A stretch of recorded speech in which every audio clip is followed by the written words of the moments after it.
Did you have a chance to review my tape? Well, I'm glad you liked it. Right, I had a good editor. Pardon me? Oh, I understand. No, you just keep the tapes on file. No, don't apologize. It's part of the business. Thank you. Well, they liked what they saw, but they hired a network man out of L.A. Sorry about that, Dad. Me too, Dad. Yeah, I really wanted that one.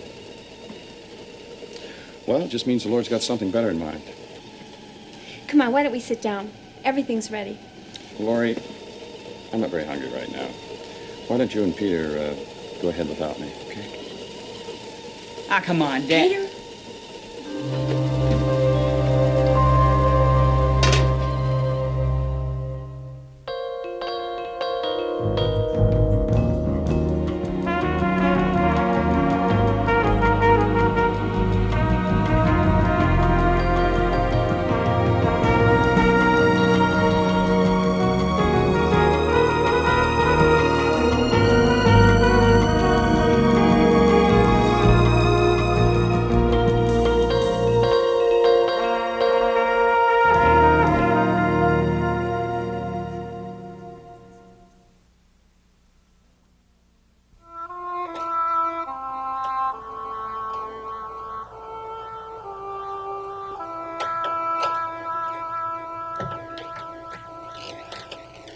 Oh, Scott, you scared me. How'd it go? Well, Mr. Patterson wouldn't take his sedative. Nurse Simpson was fired after being late twice in a row, and Bobby Clark put baseball cards in the spokes of his wheelchair and flapped my ears to death. All in all, it was your typical night. Overtime again? Well, we need the money. Who's complaining? I am. Come here. I missed you. Did you hear from the station in Arlington? They said I was smooth and professional, that I exuded credibility and confidence. Oh, Scott. And that the position had already been filled. Well, so we wait for something better. I know. I'll tell you what's funny. In between my news stories and tracking people all over town, the deadlines, my arguments with John, you know, all the pressures, I begged for some time alone to think. And now that I have the time, all I can think of is I wish I had something better to do with my time than think. Oh, Scott, cheer up. You know we'll be taken care of. Well, my heart knows. But my head hasn't decided yet. I hate to sound like a chauvinist, Terry, but I don't like being unemployed. I hate seeing you work 12 hours a day while I'm sitting home watching the evening news with faces I don't recognize on a set I know all about. You're being too proud. Don't counsel me. Not now. Honey, God is working on you in a very special way. He's dealing with things right now that are a lot more important than paychecks and careers. I've made some mistakes lately. A little hot-headed at times. I try to get them out of my mind like throwing junk up in an attic, but I just can't get rid of them. What do you mean? What mistakes? Oh, just mistakes. The way I've been acting lately, things I've said and done. Do you want to talk about it? Not now. I love you, Scott. We're going to get through this. Look at you. You've had a hard day, tired, frustrated, probably. And yet to stand there and listen to me talk this way and say you love me. It's love.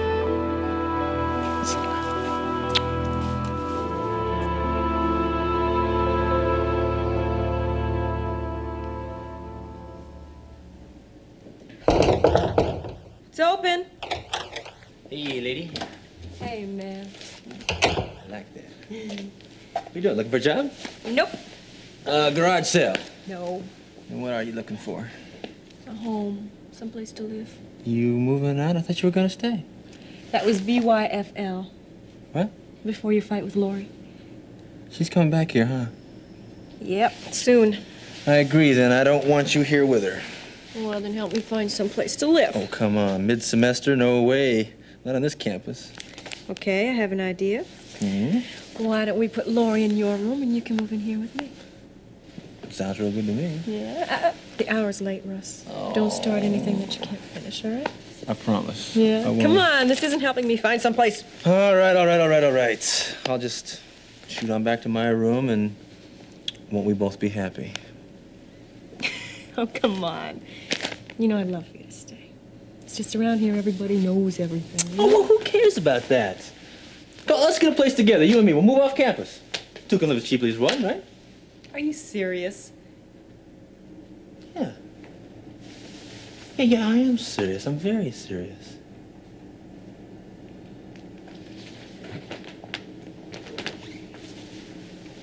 If we're gonna grow together,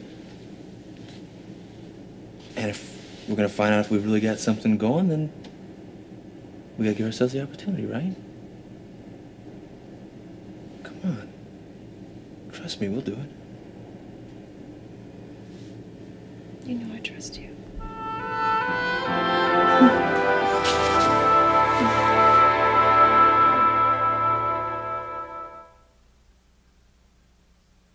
You're going to learn this, Peter. There's no ifs, ands, or buts. Now, hand me that egg. I'll have cereal. Can't live on that all your life. Well, just until Dad gets a job and Mom gets back home again. Well, you can't live at home for the rest of your life either. No, sister dear. I'm going to college where they're going to feed me for 4 years, then I'm going to get married. Look, you think I'm lazy, but I got this whole thing. Now you hold the egg like this. You crack it against the side of the bowl. Now gently crack the shell, then drop the egg into the bowl. Try it. God. Will you give me my crackling crazies and leave me alone? No. Stir. I don't know why Mom can't be doing this. Because she got home late last night, around midnight. And she's got a full day again today. And how about Dad? More interviews. You sure take the daily routine for granted. I know. When do you go back to Kingsley? I'm not sure. Soon, I hope. You and Russ are, kaput. Right? We can still be friends. Oh, boy, how many times have I heard that phrase? Yeah, I like you, Peter, but can't we just be friends? Well, I'm sure you've used it as much as you've heard it. Yeah, behind me is a long string of broken hearts from many a fair maiden. And Well- some not so fair. This is the voice of experience speaking. Don't rush into anything. When your heart says no, don't force something out of nothing. Experience? Look, I don't want to be mean, but, you haven't been able to keep anybody for more than 10 months or so, right? Russ and I went together for over a year. What happened to you and Russ? Now, I know about him and Becky, but I mean, what happened? Makes me kind of mad, really. But with all the talk around here about forgiveness and stuff, you'd think you'd take him back. Start over again. You said you loved him. You really want to know what happened, Peter? The Lord's at the center of my life. And at the center of Russ's life is Russ. When two people fall in love and get married, they become one person. And one person can only have one center. Everyone will think it's because of what happened with Becky. But that just made me face what I was trying to ignore. Really? What's that? Infatuation isn't the best ingredient for marriage. All the lumps are gone. Here, pour out 4. The griddle's hot. Okay. Easy, huh? Yeah. I've always been one to learn quickly. I'm gonna have to tell Julie that I'm more than a handsome face or a brilliant mind. I can cook, too. Okay, come on. I haven't heard that name before. Fill me in. What, Julie Sawyer? Well, maybe you should sit down for this one. Oh, I'll take my chances.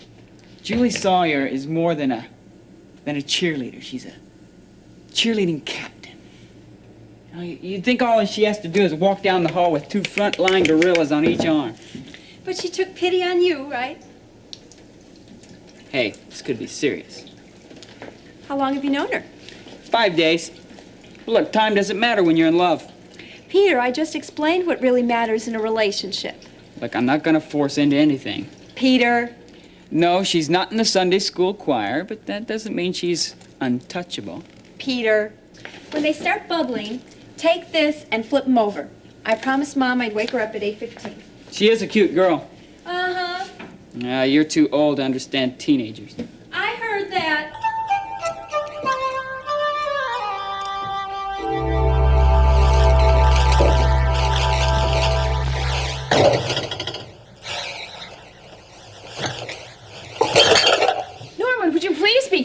there's jewelry in here. Diamonds don't break. Did you get my wardrobe boxes? Yes. What about the makeup cases? Oh, yes, all 4 of them. There go my illusions. I thought all your beauty was natural. Knock it off, Norman. I don't have a thing on now, and you can't keep your eyes off of me. I'm beat. Yeah, ordering the helper on all day is tough work. What about my vanity? From what I can see, you still got it. I mean the dress. I know. I brought it in. You know, Mim, this new casual look of yours, it's not all bad. I said I was tired. Well, then sleep through the afternoon. I'll be back at 7 tonight. Norman, I have to unpack. Well, not right away. You're not going anywhere. Well, you can say that again. Well, now, how are we getting along? Swimmingly. I've just unloaded all of Miriam's personal belongings, Mrs. Carpenter. Well, that's wonderful, Norman. I had no idea it would go so smoothly. Yes, and we do have Norman to thank for that. Now, why don't you go, come back another time when we can visit after we're unpacked? What about tonight? No. Well, it was a pleasure meeting you, Mrs. Carpenter. And that is a lovely outfit. Oh. Well, thank you, Norman.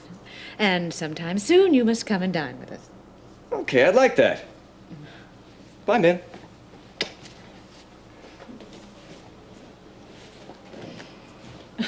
Well, now, that's quite a romantic young gentleman. He's an oversexed, undereducated pipsqueak. And those qualities you use to your advantage. Come over and dine with us, Norman. Mother, you would have to teach him how to use utensils first. Well, I feel sympathetic towards the young man. You use him unmercifully. Oh, he knows what he's doing. I don't make any promises. Anymore. Won't you look at this? You're doing it again. What? Oh, it's just the same thing as when I moved in with you before, when I returned to Lake Forest. Remember, you defended Paul as though he were your own son at that point. Now you seem to have taken this dishonorably discharged, expelled, ex-drug runner completely under your wing. Well, I defend those people who have no one to turn to. Unless they're your daughter. I've taken you back, Miriam. Oh, yes, and you've really enjoyed that, haven't you? Daddy and I have gotten just what we deserved, right? Miriam, for months you have seen my forgiving, my patient side. But you push me too far, and I can turn just as fast as you can. Now, those boxes were carried in easily, they can be carried out just as easily. You wouldn't do that. You have 18 seconds to apologize, Miriam. Mother! Mother, I'm sorry.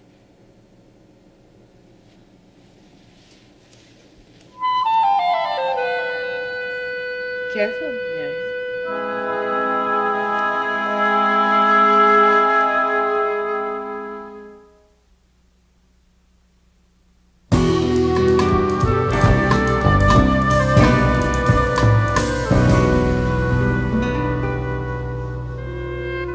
Right, Mr. Dunlap. I'm as good with the hard news as I am with human interest stories. Sure, I've got references as far back as when I wrote Byline for it. Excuse me? Well, the station's under new management, so there aren't as many people there now who would know my work. Listen, I can send a tape and it'll speak for itself. Yeah, a short tape. Then I'll drop it in the mail for you. Okay. Thanks, Mr. Dunlap. I'll be in touch.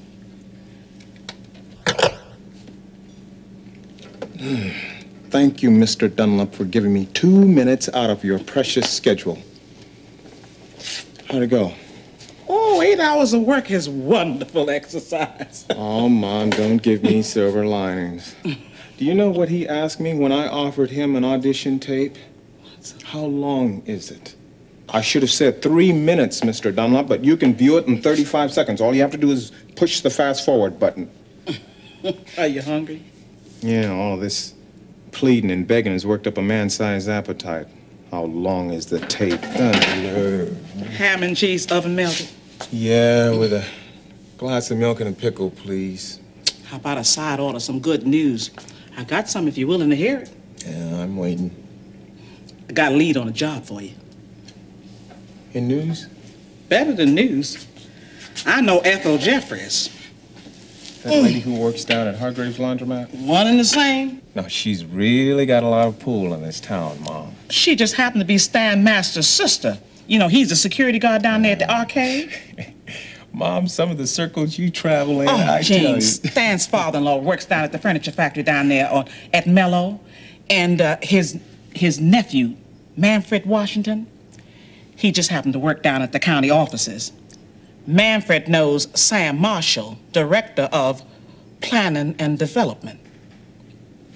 Director of Planning and Development, huh? They need a field man, an assistant. No. No way. Nope. Well, I thought it was right up your alley. Yeah, the last time I was in an alley, I was mugged. And working for Sam Marshall sounds like it could be worse. Oh, Gene. All the time you spent down at the station, you know this town like the back of your hand. The back of my black hand, Mama. Oh, why do you always pull that out when I'm trying to help? Well, why do you ignore it every time you make the suggestion? Gene, they've got all kinds of people working down there at the county offices. Do you know how many? Yeah, you give me the government quarters and I can tell you how many, Mom. Well, it wouldn't hurt to apply. I'm a newsman, Mom, okay? You're a servant of the public. No. I never played that altruistic trip on anyone. Well, why did you risk your life almost busting that drug ring? Scott conned me into it, okay? Nobody cons Gene Redlawn into doing anything. He does what he pleases. Yes, and he's not pleased to shake hands and draw maps for the county planner either. You don't know what the job involves, Gene. It's not for me, okay? Why don't you give it a chance, Gene?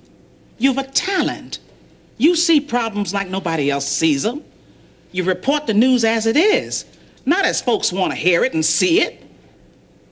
Gene, you take that talent out of the newsroom and you take it down there to the county offices and you can help people directly. Who knows, maybe those years at WRD, maybe it was a trial run for this very job. That'd be a glorified gopher, Mom. Well, it beats sticking your head in the sand like an ostrich. Gene, you will give it a chance, won't you? Yeah. How about that ham and cheese?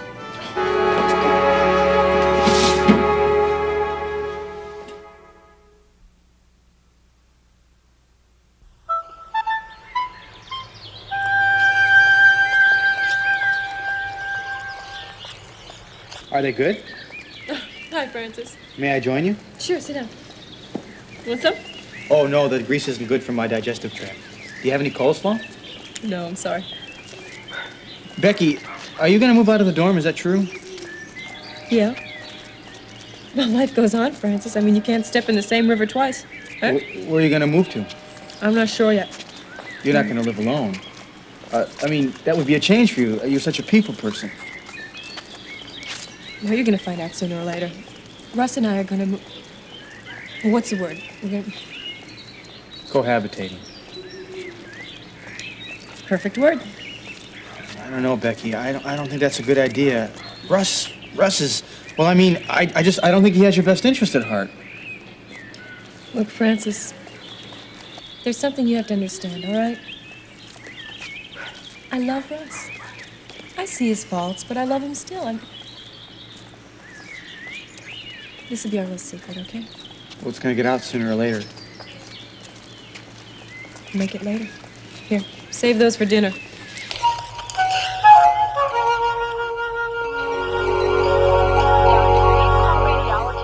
Dr. Reed, call radiology.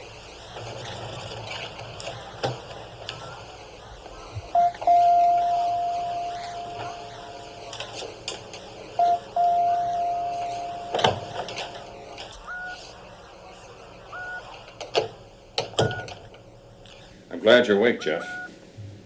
What should I say, Davidson? I'm thrilled to death. I haven't come here tonight to preach. I don't care why you came, only about when you leave. Well, what's it going to be? 2 out of 3 falls with a cancer patient? Jeff, I want you to listen, that's all. Just listen. Not like you have much choice, huh? I've come to ask your forgiveness. We've been neighbors for over 3 years now, and I don't even know you. I've never taken the time to talk to you. Never invited you to dinner. I've never asked how you were or even cared.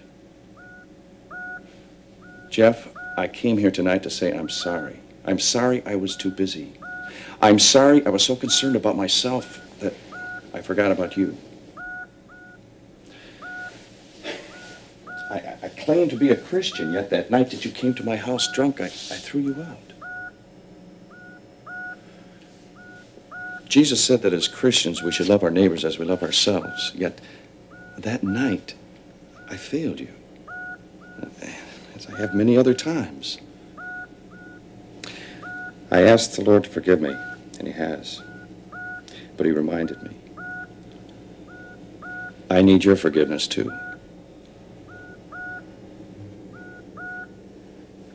Yeah, it's okay. Sure, it's okay. Thanks, Jeff. I appreciate that.